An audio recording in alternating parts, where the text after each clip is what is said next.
Okay.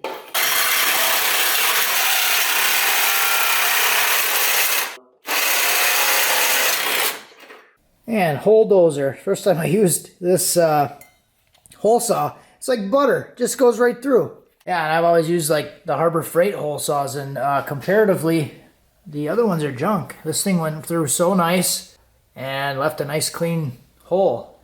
So now I'm just gonna go through and vacuum all of this stuff and get all the shavings out of here, because it did make some shavings.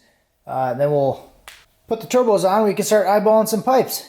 Okay, so I got these holes all made here. So I started with like a 4-inch hole saw, and then I kind of opened up some on the backside. I didn't really want to lose this whole piece here, because this does have a nice kind of area for this wire to go. That's not going to be a sharp edge. So I'm going to end up essentially coming off the turbo this way and then coming down here. So I don't have enough 90s. I ordered 2 more, so those will be here in a couple days, so I won't be able to completely finish these downpipes today.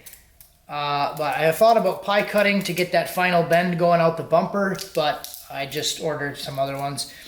These will come out the turbo, this will come down this way. So if I fit this thing up,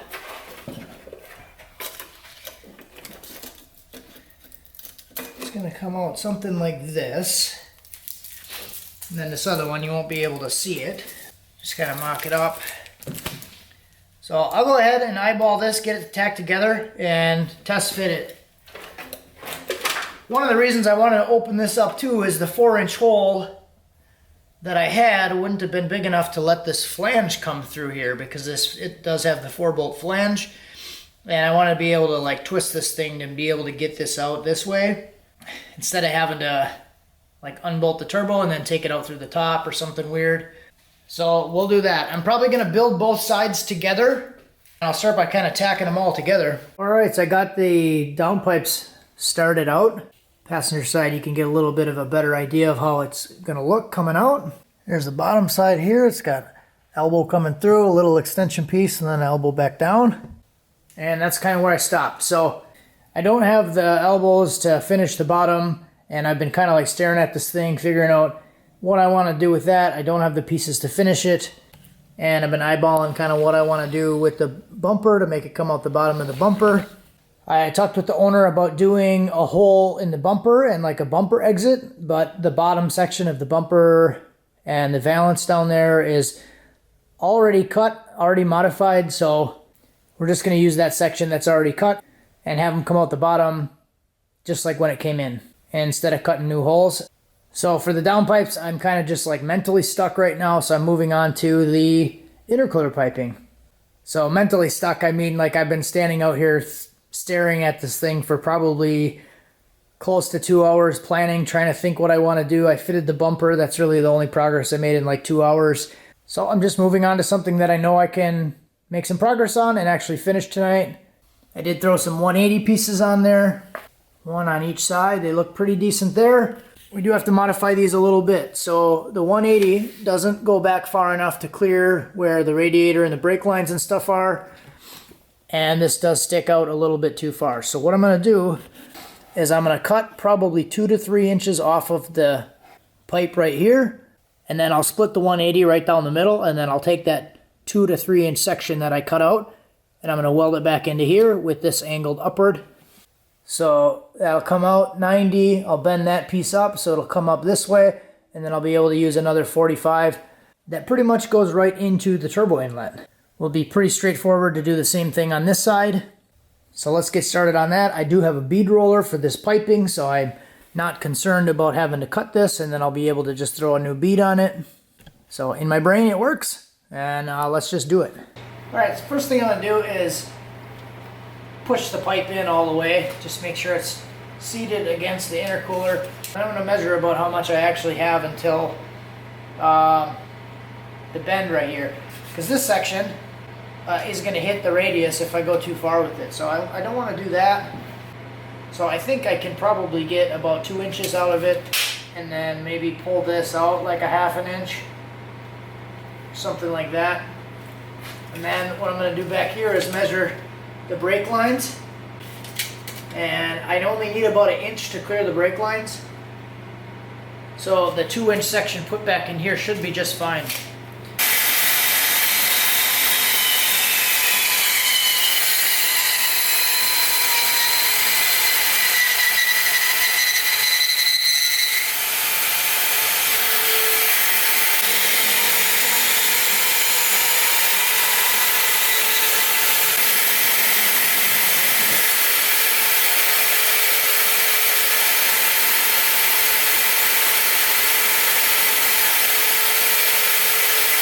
Alright, I did also cut this 45 section that comes down there.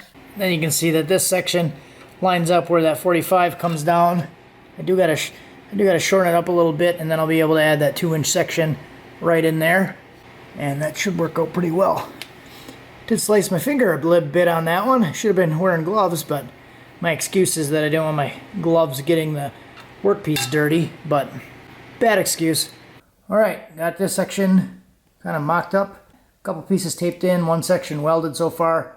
I actually changed this top pipe to a 90 instead of the 45. And now we have the 90, comes up kind of at an angle, 90 right into the other 90 here. This section kind of welded a little bit tough. This pipe on the inside of it was like really dirty, so it was a little tough to weld that one. So I'm gonna have to make sure I do a really good job prepping these other joints. But I kind of like this layout a little bit easier. It was much easier to go from the 90 into a 90 instead of the 45, and then trying to cut the angle of this one coming up and then this one coming down at a 45. It didn't work out perfectly where this one came up at a 45 and this one came down where I could do straight cuts. So instead of trying to mess around with essentially pie cutting 2 different sections and trying to get them to fit, threw that 90 in there, a lot easier. And then also what it allows me to do is tuck this section up a little bit higher instead of this being down and then coming up at a 45 right here. It kind of gets it up and around a little bit better. Passenger side is not that critical, but driver's side, we have the outlet of the radiator right there. So it'll be nice to come down and then 90 right under the frame rail instead of coming up at a 45, because I think it was going to interfere with the radiator outlet. If I was down kind of here-ish and then coming up at an angle, it's like right in front of the water neck. So I think that getting that section up here a little bit higher will completely clear the radiator hose. So that works out. Okay, I got the driver's side all mocked up now, just kind of taped together. I did end up using that 45 piece right in here. It worked pretty well. So instead of extending that out and doing the 90, I was able to just take the 45 and then angle it up. It worked on this side because the turbo comes out at a different angle. Passenger side is coming out towards the front a little bit more, and driver side is coming out kind of towards the back. So I was able to get it to fit with enough clearance all the way around. The pipe's not hitting the brake lines. The coupler is not touching the frame.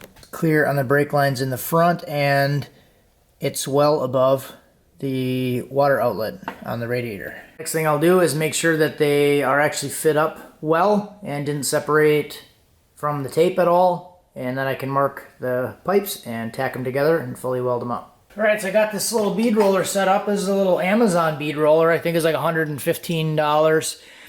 I bought this thing a couple years ago now. I did use this crimper for a while. You can use this little wire crimper, and then that little dot will give you the indentation for a bead roll. But I just kind of got sick of doing that. And really, it was really when I started TIG welding aluminum is when I actually got the bead roller for it. My thought was, if I'm going to try to make the aluminum look nice and TIG weld it together, might as well get a decent bead roller. So this one's a little awkward because it's kind of small and I have a big clamp, but it does have a little hand crank on it.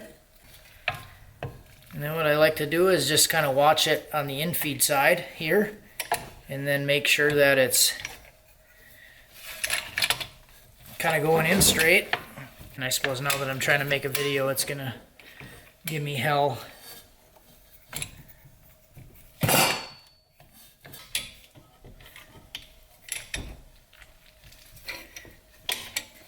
Alright, so there you go. Now you got the nice bead rolled pipe. Looks pretty good. And I actually do remember what I bought that thing for now. I was selling short sections of intercooler pipe on eBay that had IAT bungs welded into them, like the GM intake air temp bungs. I was selling like 6-inch and 8-inch sections on eBay. That's why I wanted to have a nice bead rolled section, so they look nice to sell. So now I'll go ahead and finish up this pipe and we'll be done. All right, I got a ratchet now with a quarter inch square opening. That should work pretty good.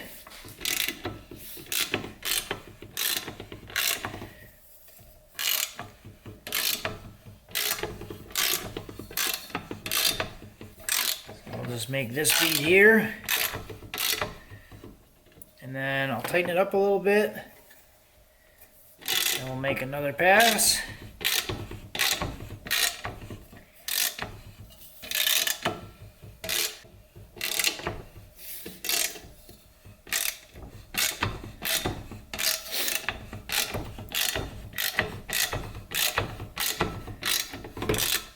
And then that would probably be good, but I'll make it a little bit tighter.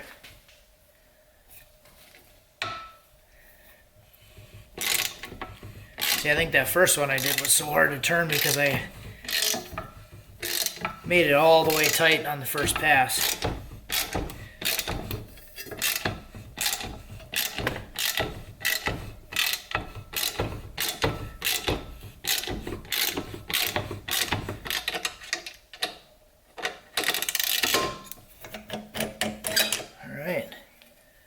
There you go. You got your nice little bead all the way around there.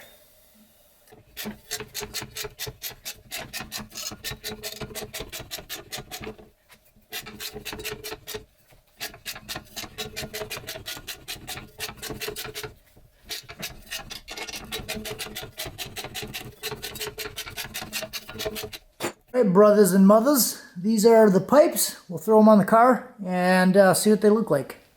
Okay, both installed. So it looks like from the front. It will all be covered from the bumper. So you really won't be able to see any of the intercooler pipes aside from what you see right here because they're snuck down underneath right away. And then this little guy comes out this way. I know you guys probably don't care about this radiator outlet, but I keep mentioning it because I think it's important. So the pipe clears pretty well. There it is from the top angle, so it doesn't really cover that much. I could put a 45 or a 90 on that pretty easily. Don't have to worry about anything.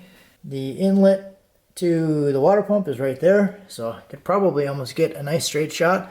90 off of that and right to the water pump.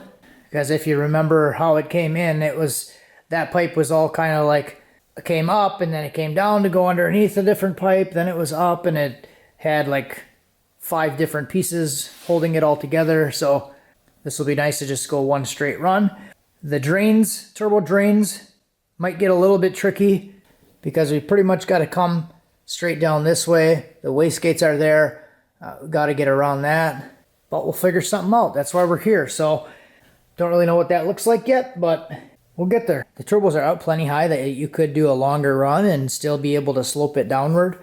So even if we had to go out like in front of the intercooler pipe and then straight into the engine or snake it through there, sure we'll find something that works. What might be kind of cool is if we could poke it into the frame here and then get it to come down out the frame underneath, like behind the wastegate dump. I don't know. So the little 90 sections for the turnouts on the downpipes will be here tomorrow. I should be able to finish the downpipes tomorrow. Intercooler piping's done. I'm going to reuse the section that goes from here to the engine. I might have to extend it a little bit because, well, actually, no, I moved the engine forward. So that one should definitely fit. Yeah, this section here has the blow-off valve on it. I didn't even realize that the pipe was jammed this far into the coupler. This one's in far enough. It's probably like an inch from the bead. This one didn't have a bead on it. So we'll definitely be able to reuse that one. So I would say the cold side's pretty much done. Other than that, guys, really, we just got to do the drains. The oil feeds are already set up. And then we're almost ready to get to wiring. So... correction, fuel system. Got to do the fuel system. I'll do the plumbing on the fuel system first, and then we'll get to the wiring. Still got a bit to go. This is like definitely one of those points where it seems like it's really close, but you actually have a lot to do. So that can be a little bit deceiving. But I think we're in a good spot.